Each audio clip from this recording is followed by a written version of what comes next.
Welcome back to Wellness Wednesday. I want to first start off by thanking our Wellness Wednesday sponsors, Epigenomics, No Shave November, Taiho Oncology, and Quicken Loans. Now you may be wondering, why is she wearing pajamas? Well, today we're going to be talking about sleep with expert Amy Rich Rosenblum. Take it away, Amy. Hi everyone, my name is Amy Rosenblum with Tired of Cancer.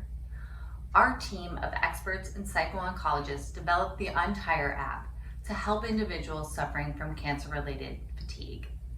Today, I'm going to share with you some important sleep tips and habits that you can incorporate into your own sleep routine for a better night's rest. First, let's talk about creating the optimal sleep environment. So your bedroom. It's important to keep your bedroom cool as opposed to warm, as it's much easier to fall asleep in a cooler environment than a warm one. So as we get into the summer months, it's important to reduce that thermostat, make sure you have some warm bedding, and hopefully create a much better sleep environment for you moving forward.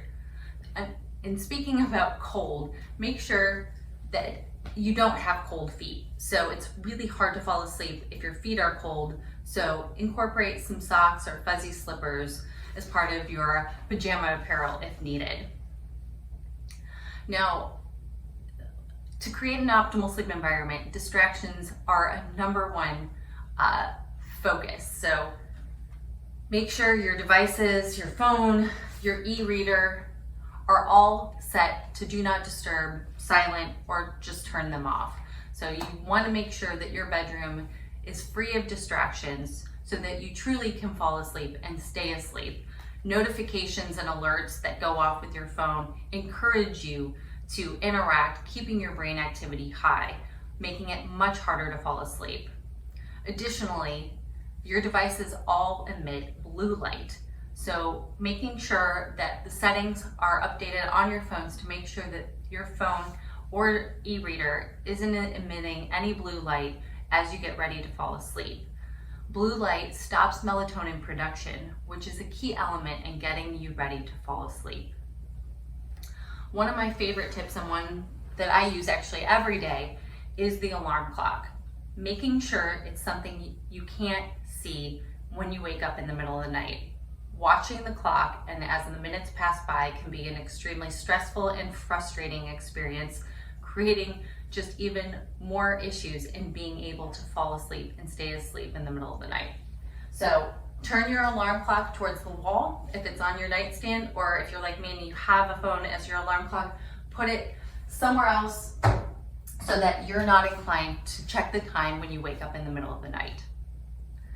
Now, there are a variety of different activities that you can do to get yourself ready for a good night of sleep. It's all about creating your pre-bedtime routine. So an hour before bed, you can grab a book, your e-reader, or just a traditional hardback or paperback book. You can listen to some music.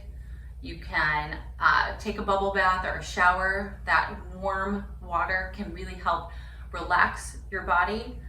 Some deep breathing can also help you de-stress. So throughout the day and even right before bed, just taking 5 minutes to do some deep breaths, breathing in, exhaling out, is a great way to de-stress and get your body ready to fall asleep.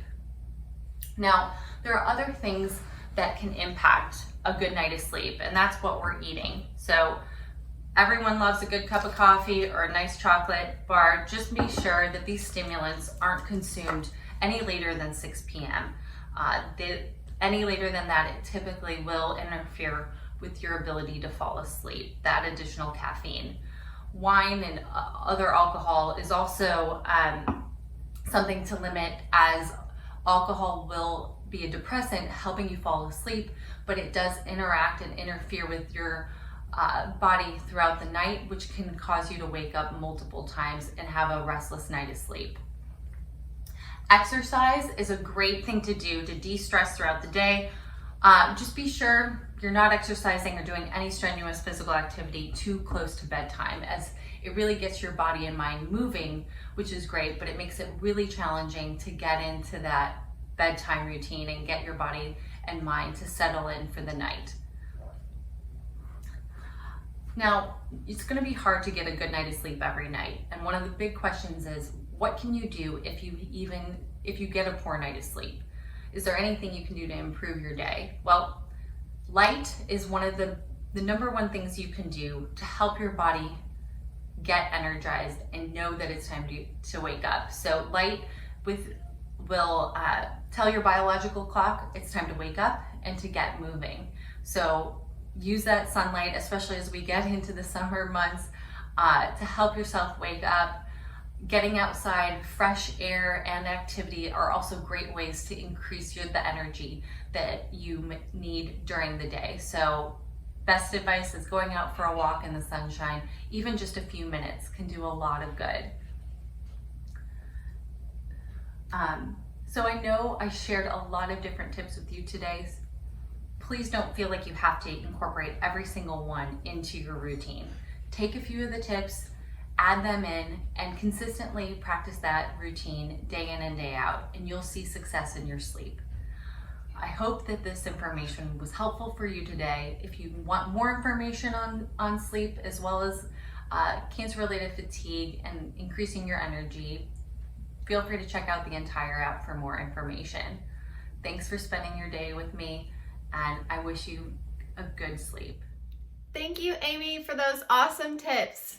And thank you all for watching today. I hope you'll join us next week for a live meditation with mindfulness coach, Andrea Lee. Thank you. Have a great Wednesday.